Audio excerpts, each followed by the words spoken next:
warheesaha la qaban qabiyo masaqodo baysan gabay qaayaloo saxiya qaladadu kala qeexa murti qayba badan tabatiyo wana qorodeedba abwaanada la qadirihi dhigay qulubtooda qallo iyo qumanahay bulshada dhabugu qeexane oy qalin farweyn ugu dhigan sida quraankiye dadkayguna ma qaato iblis ba qafashadaye oo qabiilnimo ku qaangadhay ba qorta loo suudhaye qudhayduna markaan qalad arkiyo shay qalbigu diido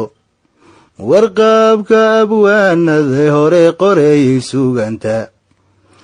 qalinkoodii anigoo hayo qodobadii raacay warqaynunka kama leexiye waan qotomiyaye maantana halkaan ula qastaan gabayga qaadsiine bal qabsada dadkaygow qormaan soo qadimayaye qolo bulsho u qaybsantaa qurux ma yeeshaane qasaar iyo dhibaadashadiyo qayla joogtaahe quban iyo isqalatay noqdaan qaadhsan weligeede wana qaabkanaan nahay haddaan loo qardhaas dhigine wana qaabkanaan nahay haddaan loo qardhaas dhigine qarannimo dadkii qayibay waxu qabsoomane qaradaha hormaray caalamkiiyo nimankan qayrkeena iyaguba qorshiyo siistan bay qani ku gaadheene qarniganaynu joognana filkan koriisu qanshariye barhkood qamarka haabhaabayo qaab casriga gaadhiye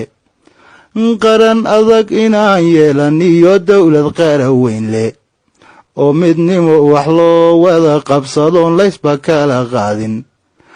qalbigeennu jecel yaho waan qadarinaye qalbigeennu jecel yaho waan qadarinaye jidkeediina lama qadayo loo qastay waaye warqowlaystayaashuna qas iyo qalad madayane kuwa cudur qabyaalada qabe ay qandhadu hayso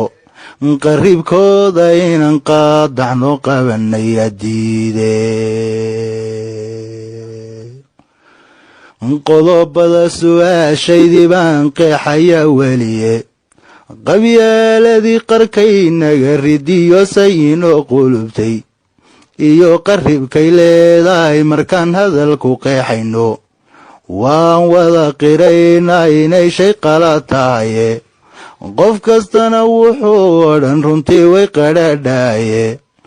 qabiilnimo madayniyo haddana qiira reer hebele qalbigeenna seenuga tira qoliya reerreerkan qodobada su'aashaydii baan qeexaya weliye